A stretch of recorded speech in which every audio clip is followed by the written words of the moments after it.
Hello everyone, welcome back to our channel. आज की class में हम एक नया टॉपिक स्टार्ट करने वाले हैं जिसको क्लास सिक्स के साइंस में पढ़ाया जाता है। That is matter.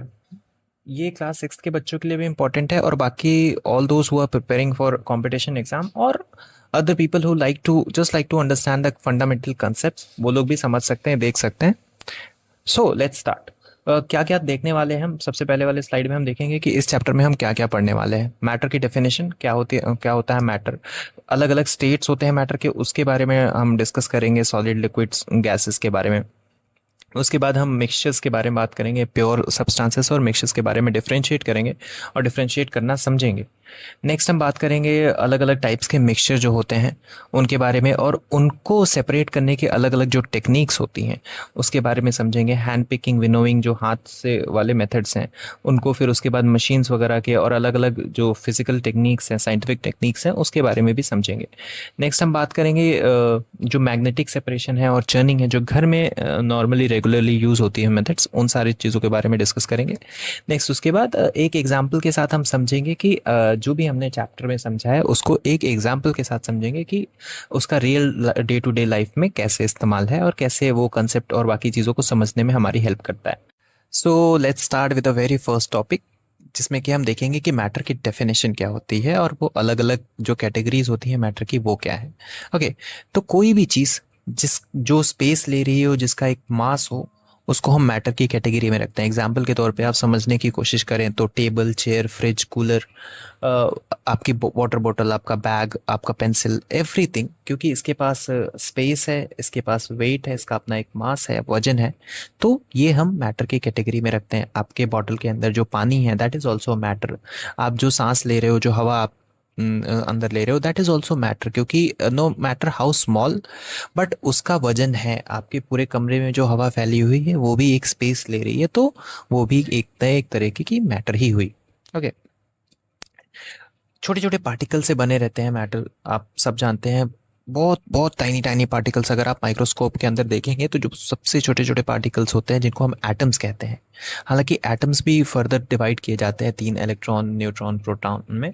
उसको हम आगे के क्लासेस में डिटेल में समझेंगे, बट अभी के लिए आप समझिए कि जो सबसे छोटा पार्टिकल होता है एटम, उन छोटे छोटे पार्टिकल से मिलकर बनता है। और वही जो एटम्स होते हैं वो ये डिसाइड करते हैं कि जो आपका मैटर है वो उसका स्टेट क्या होगा, वो किस तरीके का होगा। क्या वो सॉलिड होगा, क्या वो लिक्विड होगा, क्या वो गैस होगा। ओके, और वो एक चीज़ और समझने वाली बात है, जो हमें भले ही वो दिख रहे हो कि बॉटल ये रखी हुई है या ये पानी रखा हुआ है, बट उनके जो पार्टिकल्स होते हैं वो बराबर मूव कर रहे होते हैं, क्योंकि उनमें कहीं ना कहीं एनर्जी होती है। और उसी एनर्जी को जब हम बढ़ाते हैं एक्सटर्नल कुछ मॉडिफिकेशन करके या उसको गर्म करके, ठंडा करके, बढ़ाने घटाने की कोशिश करते हैं उस एनर्जी की, तो उसका हम जो स्टेट है, जो उसका फॉर्म है, वो बदल देते हैं। लाइक अगर आप बर्फ़ को देख लीजिए, तो बर्फ़ को जब हम गर्म करते हैं तो उसकी जो एनर्जी है वो बढ़ जाती है, और वो जो वाइब्रेशन है उसके पार्टिकल्स का, वो काफ़ी तेज होने लगता है, और इस वजह से उसका फॉर्म भी वो बदल जाता है, वो फिर लिक्विड हो जाता है, और फिर और ज़्यादा उसको एनर्जी देते हैं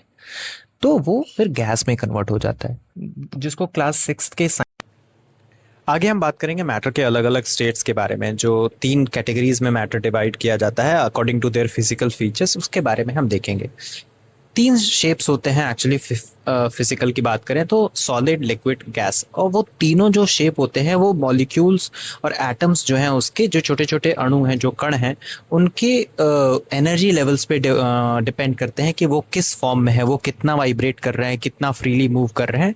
वही चीज़ डिसाइड करता है कि उनका जो शेप है वो सॉलिड होगा, लिक्विड होगा, गैस होगा। ओके, तो हम अगर ऑर्डर के बेसिस पे बात करें तो जो सॉलिड शेप होता है, उसमें क्या है, जो मॉलिक्यूल्स होते हैं बिल्कुल पास पास होते हैं, और उनका कोई भी मूवमेंट बहुत ज़्यादा फ्रीली नहीं होता है। वो एक जगह वाइब्रेशन ही कर पाते हैं, एक जगह से दूसरी जगह निकल के जा नहीं सकते हैं। जैसा आप समझिए कि एक लाइन से बच्चों को खड़ा कर दिया जाए या बिठा दिया जाए, तो और उनको बिल्कुल ही मूव करने की आज़ादी ना दी जाए, तो वो क्या है, बहुत ज़्यादा एक दूसरे को कंधा ही इधर से उधर मार सकते हैं, बाकी वो एक जगह से दूसरी जगह चेंज नहीं कर सकते हैं। वही बात करें लिक्विड की, तो लिक्विड जो है उसमें थोड़ी सी स्पेस होती है कि वो जो उसके पार्टिकल्स हैं, जो उसके एटम्स हैं, वो एक जगह से दूसरी जगह उस कंटेनर में मूव कर सकें। ओके, और इस वजह से थोड़ा सा लिक्विड जो है वो फ्लूइड होता है, वो फ्लो कर सकता है। एग्जांपल की बात करें तो वाटर, मिल्क, ऑयल। सॉलिड की बात करें तो आप कोई भी चीज़ ले लीजिए सॉलिड में, जैसे आप बुक ले लीजिए, पेन ले लीजिए, पेंसिल, साइकिल, कोई भी चीज़ जो बिल्कुल जिसका शेप फिक्स हो, उसको हम सॉलिड की कैटेगरी में रखते हैं। जो शेप वगैरह जो है वो नॉर्मली ऐसे चेंज बिना किसी एक्सटर्नल प्रेशर या फोर्स के ना किया जा सके, उसको हम सॉलिड की कैटेगरी में रखते हैं। नेक्स्ट आता है हमारा गैस। गैस की बात करें तो वो बच्चे जो बिल्कुल ग्राउंड में हैं, जहां मन वहां जा सकते हैं, जहां मन वहां खेल सकते हैं, पूरे ग्राउंड को कवर कर सकते हैं, वो हमारा जो है वो गैस की कैटेगरी में आते हैं। वो एटम्स, उनके जो एटम्स होते हैं वो बिल्कुल फ्रीली मूव कर रहे होते हैं। अगर कमरे में रखेंगे तो कमरे को पूरा ऑक्यूपाई कर लेंगे, छोटे से वेसल में रखेंगे तो छोटे से वेसल को पूरा ऑक्यूपाई कर लेंगे। वो गैसेस की प्रॉपर्टी होती है, जहां भी वो रहते हैं वो पूरा पूरा स्पेस भर लेते हैं। ओके, तो सबसे पास पास जो एटम्स होते हैं वो सॉलिड के केस में होते हैं, उससे थोड़ा सा दूर लिक्विड के केस में होते हैं, इस वजह से वो फ्लो कर पाता है, सॉलिड फिक्स शेप में रहता है। और गैस की बात करें तो गैस तो इसमें बहुत दूर दूर मॉलिक्यूल्स इसके रहते हैं, इस वजह से ये जिस भी कंटेनर में जाता है उस कंटेनर को पूरी तरीके से फिल कर देता है। हालांकि जो लिक्विड है वो भी शेप ले लेता है, लेकिन वो अपने अमाउंट के हिसाब से ही उस कंटेनर को फिल कर पाएगा, वो पूरे कंटेनर को नहीं फिल कर सकता। अगर थोड़ा सा लिक्विड हो तो नीचे वाली सतह पे ही रह पाएगा, अगर पूरा थोड़ा ज़्यादा हो तो भले ही वो फिल कर पाए, लेकिन जो गैस होता है वो थोड़ा हो या ज़्यादा हो वो पूरे के पूरे कंटेनर में फैल जाता है, क्योंकि उसके मॉलिक्यूल्स बिल्कुल फैल रहे होते हैं। हाँ, एक और चीज़ है, एक्सटर्नल प्रेशर अप्लाई करके, एक्सटर्नल एनर्जी देके अगर हम चाहें तो इनके शेप्स को हम बदल सकते हैं। आपने नोटिस भी किया होगा, आइस की बात कर लें तो आइस में अगर हम थोड़ा हीट करते हैं तो वो उसका जो शेप है वो बदल जाता है। लिक्विड को फिर फर्दर हीट करेंगे तो वो वेपर में भी चेंज हो जाता है। ओके, वैसे ही आप आयरन जैसे हार्ड मेटल को भी देखेंगे तो अगर हम उसको बहुत ज़्यादा हीट देते हैं तो वो भी पिघल जाता है। तो कहीं ना कहीं जो उसके शेप हैं वो उसको चेंज किया जा सकता है। करना क्या है, बस आपको उसके मॉलिक्यूल्स को हीट करना है, उनकी एनर्जी को बढ़ाना है। उनको एनर्जी देंगे तो वो खुद ही एक दूसरे को धक्का मार के आगे बढ़ने लगे, मूव करने लगे। जब मूव करने लगेंगे तो उनका फिजिकल शेप बदल जाएगा। एग्जाम्पल के तौर पे अगर आप देखिए कि अगर 100 बच्चों को एक साथ खड़ा किया जाए और एक शेप में रखा जाए, लेकिन फिर हम उसे परेशान करना शुरू करें, उन्हें एक्सटर्नली धक्का मुक्की देना शुरू करें, तो वो फैल जाएंगे। और वही होता है हमारे मैटर के साथ भी। जैसे ही हम एक्सटर्नल कुछ एनर्जी प्रोवाइड करते हैं तो वो मूव करने लगते हैं और वो शेप चेंज हो, एक थ्रेशोल्ड के बाद वो लाइन टूट जाती है और वो फिर वहां से उनका शेप बदलना शुरू हो जाता है। नेक्स्ट हम कंपेयर करेंगे एक दूसरे की प्रॉपर्टीज, सॉलिड, लिक्विड और गैस की। सॉलिड्स की बात करें तो सॉलिड जो होता है वो बिल्कुल रिजिड होता है, लिक्विड जो होता है वो फ्लूइड होता है, और जो गैस होता है वो कंप्रेसिबल होता है, उसको हम प्रेस कर सकते हैं। सॉलिड में बिल्कुल कंप्रेसिबिलिटी नहीं रहती है, आप कितनी भी कोशिश कर ले सॉलिड को दबा के उसका शेप छोटा नहीं कर सकते हैं। और लिक्विड्स की बात करें तो लिक्विड फ्लूइड होता है, लिक्विड को भी प्रेशर करके आप उसका शेप तो बदल सकते हैं, लेकिन उसका जो वॉल्यूम है उसको आप कम नहीं कर सकते हैं। गैसेस की बात करें तो गैस को आप जितना चाहें एक लिमिट तक उसको कंप्रेस कर सकते हैं। आप बलून्स में देखते होंगे उसको, फिर बलून्स में जो एलपीजी है, एलपीजी में कितना सारा गैस भरा होता है, उसको हाईली कंप्रेस करके जो हमारे सिलेंडर्स होते हैं उसमें बहुत सारा भरा रहता है। ओके, तो ये उनका जो एक डेफिनेट, सॉलिड्स की बात करें तो सॉलिड्स का एक डेफिनेट शेप होता है, कंप्रेसिबल नहीं होते हैं और वो फ्लो भी नहीं करते हैं। लिक्विड फ्लूइड होते हैं, फ्लो कर सकते हैं, उनका वॉल्यूम तो फिक्स होता है लेकिन शेप कोई फिक्स नहीं होता है, थोड़ा बहुत कंप्रेस कर सकते हैं। गैसेस हाईली कंप्रेसिबल होते हैं, कंप्रेसिबल मतलब उनको दबाया जा सके, उनको एक छोटे से छोटे कंटेनर में फिक्स भरा जा सके, उस पोटेंशियल को हम कंप्रेसिबिलिटी कहते हैं। और शेप की बात करें तो सभी को पता है शेप इनका कुछ होता नहीं है, और सबसे तेज ये मूव कर रहे होते हैं। एक कमरे में समोसा रखा होता है तो वो दूसरे कमरे में और पूरे पूरे स्कूल में, पूरे हॉल में तुरंत ही उसकी सुगंध फैल जाती है। तो कहीं ना कहीं वो सबसे तेज मूव करते हैं। पार्टिकल्स की बात करें तो हमने पहले भी देखा है, जो सॉलिड के पार्टिकल्स होते हैं वो बहुत क्लोजली और ऑर्डर में पैक्ड होते हैं। लिक्विड थोड़ा सा क्लोज होते हैं मगर वो रैंडमली मूव कर रहे होते हैं। गैस में जहां मन वहां वो जा सकते हैं, पूरे के पूरे कमरे में फैल सकते हैं, पूरे के पूरे ग्राउंड में फैल सकते हैं, वो उनकी मर्जी है, जिस तरफ भी रैंडमली मूव करना चाहे वो मूव कर सकते हैं। अभी मिक्सचर्स और प्योर सब्सटेंसेस के बारे में हम डिफरेंस समझने की कोशिश करेंगे। प्योर सब्सटेंसेस क्या होते हैं? एक ही तरह के पार्टिकल्स जो होते हैं वो पूरे के पूरे मैटर में प्रेजेंट होते हैं। जैसे गोल्ड की बात करते हैं, गोल्ड की बात करेंगे तो गोल्ड जो होता है प्योर होता है, प्योर गोल्ड की बात करेंगे, हम मिक्सचर की बात नहीं करेंगे। तो गोल्ड का पूरा जो मैटर होता है वो उसमें गोल्ड के ही पार्टिकल्स होते हैं। सिल्वर भी वैसा ही होता है। शुगर की बात करें तो शुगर में भी पूरा का पूरा जो पार्टिकल्स होते हैं वो शुगर के ही होते हैं। जो डिस्टिल्ड वाटर, जो साफ पानी होता है, जो बिल्कुल जिसमें बिल्कुल कोई कीटाणु वगैरह ना रहे, उसको भी हम प्योर सब्सटेंस की कैटेगरी में रखते हैं। मिक्सचर क्या होता है? दो या दो से ज़्यादा सब्सटेंसेस को जब हम मिक्स करते हैं, जैसे आप जूस कोई बना रहे हैं, शुगर मिक्स कर रहे हैं वाटर में, सॉल्ट मिक्स कर रहे हैं, तो वो कहीं ना कहीं मिक्सचर बन जाता है। केमिकली वो बॉन्डेड नहीं होते हैं क्योंकि उनको फिजिकल तरीके से हम उसको निकाल सकते हैं। उनका जो केमिकली बॉन्डेड होने का मतलब कि उनका जो फिजिक कैरेक्टर है वो चेंज नहीं होता है। एग्जाम्पल्स की बात करें तो सैंड वाटर, मिल्क टी और एयर, ये सारी चीज़ें जो है मिक्सचर के एग्जाम्पल में आती हैं। हवा भी एक तरीके की मिक्सचर ही है। बहुत सारी अलग अलग गैसेस जो हैं हवा में घुली होती हैं, तो वो एक तरीके का मिक्सचर ही है। और एक चीज़ ध्यान देने वाली बात है, जो फिजिकल मिक्सचर्स होते हैं उनको हम सेपरेट कर सकते हैं अलग अलग मेथड्स को यूज़ कर करके। उन मेथड्स के बारे में हम आने वाले स्लाइड्स में सीखेंगे। ओके, अभी पहले हम ये समझ लेते हैं कि मिक्सचर के अलग अलग जो टाइप्स होते हैं, कैटेगरीज होती हैं, उनके क्वालिटी के बेसिस पे हम उसको अलग अलग कैटेगराइज करते हैं। तो सबसे पहला हम देखेंगे होमोजेनस मिक्सचर।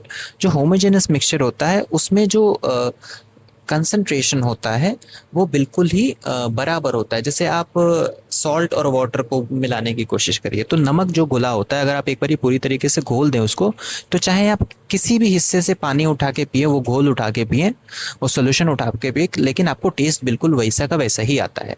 ओके, वैसे ही एयर है। एयर का कोई भी हिस्सा आप ले लें, उसमें जो उसके जो पार्टिकल्स हैं, जो उसका कंसंट्रेशन है उसमें अलग अलग गैसेस का, वो बराबर ही है, चाहे किसी भी जगह से आप उसको ले। लेमनेड जो हम बनाते हैं, जो उसमें भी आप कोई भी एरिया से, उस कंटेनर के किसी भी हिस्से से आप निकाल के पीने की कोशिश करें, टेस्ट वगैरह और जो उनका कंसंट्रेशन है वो सब सेम ही आएगा। वहीं हम अगर दूसरी बात करें, हेट्रोजेनस मिक्सचर की बात करें, तो हेट्रोजेनस मिक्सचर जो होते हैं उनमें जो कंसंट्रेशन होता है वो नॉन यूनिफॉर्म होता है। जैसे कि हम मिक्स करते हैं तो जो सबसे नीचे वाले अगर पोर्शन में से उठाते हैं, तो क्योंकि जो सैंड होता है वो सेटल हो जाता है, तो नीचे वाले एरिया में जो उनका कंसंट्रेशन होता है सैंड का वो सबसे ज़्यादा होता है, ऊपर वाले में सबसे कम होता है।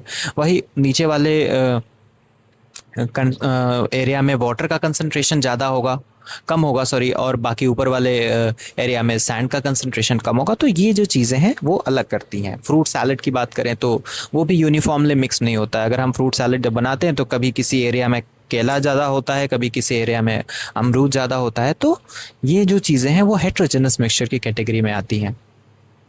अभी सॉल्यूशन जो है, सॉल्यूशन जब एक तरीके का होमोजेनस मिक्सचर है जिसमें जो सॉल्यूट होता है, जो घुलने वाला पदार्थ होता है, जो कि जैसे अगर हम वाटर और शुगर का मिक्सचर करें, तो जो शुगर है, जो सॉल्यूट है, वो बिल्कुल पूरी तरीके से घुल जाता है। इसमें जो एक जो सॉल्यूट होता है वो पूरी तरीके से घुल के पानी के अंदर समा जाता है।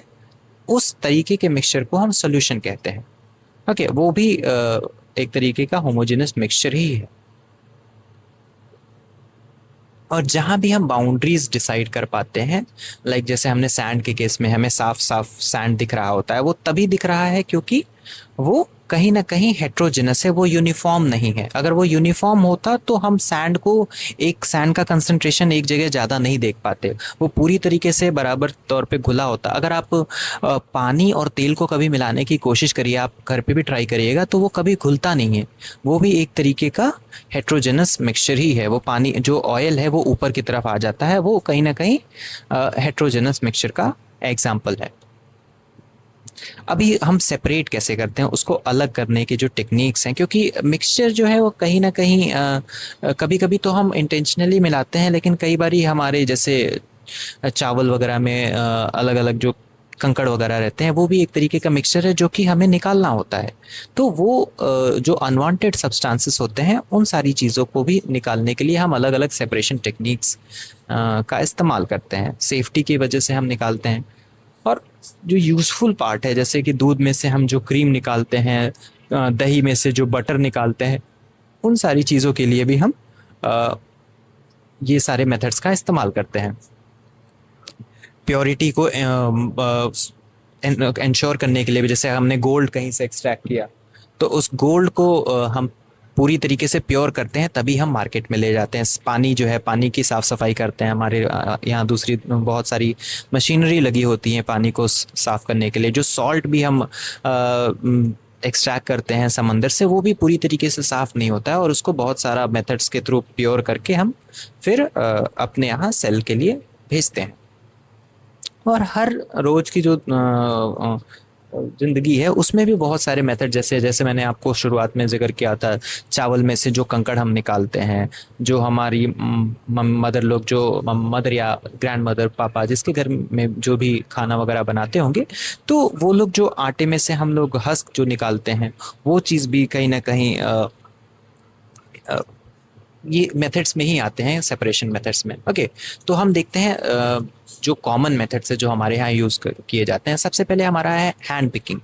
हैंड पिकिंग में क्या करते हैं, जैसे कि हमने अभी बात की थी, जो इम्प्योरिटीज़ हैं उसको हम हाथ से निकालने की कोशिश करते हैं। जैसे आप पिक्चर में देख सकते हैं, एक लेडी हैं, वो अपने हाथ से चावल या जो भी उनके यहाँ कंकड़ वगैरह हैं उन सारी चीज़ों की सफाई कर रही हैं।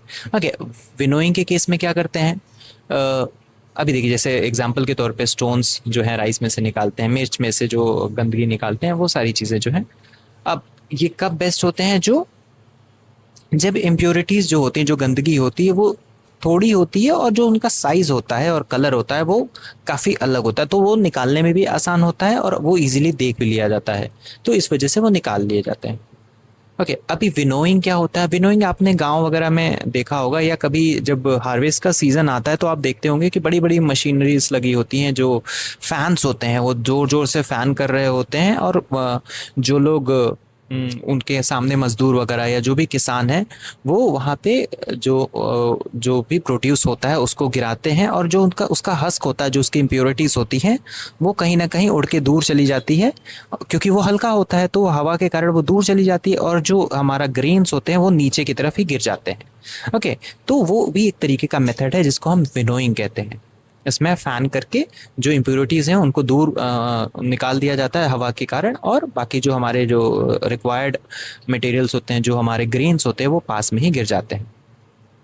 ओके, ये फार्म वगैरह में, जो खेत वगैरह, खेत खलिहान है, उसमें बहुत ही कॉमन मेथड है यूज़ करने का। या इसके लिए फ़ैन नहीं भी होता है तो किसान जो होते हैं वो इंतज़ार करते हैं जब ज़ोर ज़ोर से हवा चलती है, तो भी वो विनोइंग कर करके ये सारी चीज़ें, इम्प्योरिटीज़ को क्लीन कर लेते हैं।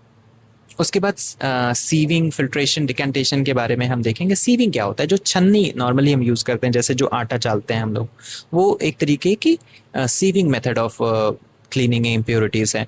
उसके बाद हमारा फिल्ट्रेशन है। फिल्टर हम करते हैं, जैसे फ़िल्टर पेपर वगैरह है, या हमारे जो वाटर आरओ मशीन्स होते हैं उसमें भी फिल्ट्रेशन होता है। उसमें एक फिल्ट्रेशन चेम्बर होता है जिसमें हम एक पेपर फिल्टर या अलग अलग फिल्टर्स के थ्रू जो भी हमारा सॉल्यूशन होता है उसको पास करते हैं, तो इसमें हमें जो रिक्वायर्ड प्योर मटेरियल होता है वो हमें नीचे कंटेनर में मिल जाता है, और बाकी जो इम्प्योरिटीज़ होती हैं वो कहीं ना कहीं फ़िल्टर आउट होकर वो फ़िल्टर पेपर या मशीन में फंस जाती हैं। वो हमारा दूसरा तरीका है। तीसरा हमारा है डिकैंटेशन। डिकैंटेशन जनरली पानी में अगर कोई हैवी चीज़ पड़ी हुई है, कंकड़ पत्थर वगैरह, या कोई भी ऐसी चीज़ जिसका वजन पानी के वजन से ज़्यादा हो या किसी भी सॉल्यूशन के वजन से ज़्यादा हो, तो हम क्या करते हैं, थोड़ी देर उसको सेटल होने के लिए छोड़ देते हैं। सेडिमेंट जो होता है वो थोड़ी देर सेटल होता है, फिर उसके ऊपर से जो पानी रहता है उस पानी को हम निकाल लेते हैं, उसको पानी या जो भी सॉल्यूशन रहता है उसको हम हटा लेते हैं। तो वैसे कर करके फिर थोड़ी देर उसको रख देते हैं, फिर वो सेटल होता है, फिर हम उसको हटा लेते हैं। तो उस तरीके का जो मेथड होता है उसको हम डिकेंटेशन कहते हैं। ओके, पहले मिक्सचर को सेटल होने देते हैं, फिर जो क्लियर लिक्विड होता है उसको ऊपर से निकाल लेते हैं, फिर नीचे जो है सेडिमेंट बचा रह जाता है। तो वो वाला जो मेथड होता है that is referred as decantation. ये जो तीनों मेथड्स हैं वो जनरली अगर आप कभी भी किचन वगैरह में जाएंगे, मदर से पूछेंगे तो वो आपको अलग अलग चीज़ें भी बता देंगी जो वो करती हैं इन सारे मेथड्स के थ्रू। नेक्स्ट मैग्नेटिक जो मेथड होता है वो जनरली बड़ी बड़ी फैक्ट्रीज में यूज़ होता है। जो कचरे वाली फैक्ट्रीज होती हैं, अगर आयरन हमें निकालना है वो जनरली सिर्फ उन चीज़ों के साथ किया जा सकता है जो मैग्नेटिकली एक्टिव है। आयरन हो गए और बाकी सारे कई सारे मेटल्स ऐसे हैं जो मैग्नेट से अट्रैक्ट होते हैं, तो उन केसेस में हम इसका इस्तेमाल कर सकते हैं। चर्निंग आपने देखा होगा, दादी लोग एक स्पेशल, अब तो खैर बहुत सारी मशीनरी आ गई हैं, लेकिन पहले मथनी करके एक इंस्ट्रूमेंट हुआ करता था घर में, उसका इस्तेमाल करते थे। और उससे बार बार घुमाते घुमाते रहने से जो कर्ड में से जो हमारा मक्खन वगैरह है वो ऊपर आ जाता था लाइटर होने की वजह से, जिसको कि निकाल के मदर या ग्रैंड मदर लोग अलग कर लेती थी। और बाकी जो हमें जो चीज़ नहीं चाहिए या फिर जो लेस यूज़फुल है उसको हटा दिया जाता था। ये इसमें एक्चुअली सेंट्रीफ्यूगेशन का कंसेप्ट यूज़ होता है, जिसमें बार बार बहुत तेज फास्ट स्पिनिंग की वजह से जो लाइटर जो मटेरियल होता है जो बहुत अंदर तक घुला रहता है वो ऊपर आ जाता है, और जो हेवियर रहता है वो नीचे बैठ जाता है। लैब्स वगैरह में यूज़ होता है, वॉशिंग मशीन्स में भी यही चीज़ें होती हैं। बार बार हम कपड़े को घुमाते हैं तो जो हल्की इम्प्योरिटीज़ रहती हैं वो ऊपर की तरफ आ जाती हैं, और जो हमारा कपड़ा है वो नीचे सेटल हो जाता है। दूध वगैरह के केस में भी बहुत सारा होता है। अभी हम एक चाय बनाने की प्रक्रिया से ये समझेंगे कि ये सारी चीज़ें कहाँ कहाँ हम यूज़ करते हैं। आप एक सिंपल चाय बनाने का तरीका समझिए। जब हम सबसे पहले उसमें मिक्स करते हैं सारी चीज़ों को, पानी को, वाटर को, sorry water, milk, sugar, leaves और जो भी चीज़ें हम टी लीव्स मिक्स करते हैं, तो वो कहीं ना कहीं एक तरीके से मिक्सचर बनाने का तरीका है। और उसके बाद फिर हम उसको जब फिल्टर करते हैं, डिकैंटेशन करते हैं, आप थोड़ी देर वेट करते हैं कि जो चाय पत्ती है वो सेटल हो जाए, और वो सॉल्यूशन को अलग अलग करते हैं। तो ये सारे जो प्रोसेसेस हैं वो उसमें यूज़ हो रहे होते हैं, हम नोटिस भी नहीं करते हैं, लेकिन हम सारी चीज़ों के साथ काम कर रहे होते हैं।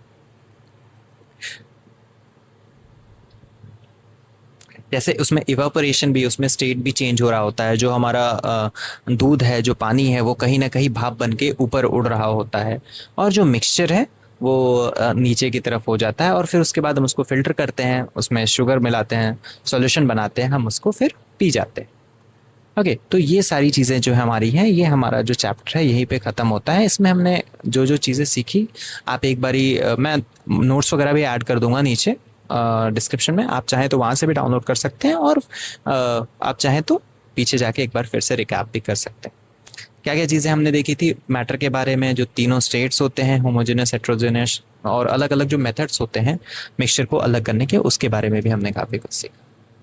सो गाइस, अभी के लिए इतना ही। अगर आपको ये वीडियो पसंद आई है तो please make sure to like, subscribe, and if you want regular updates, click on the bell icon. Thank you. Have a good day.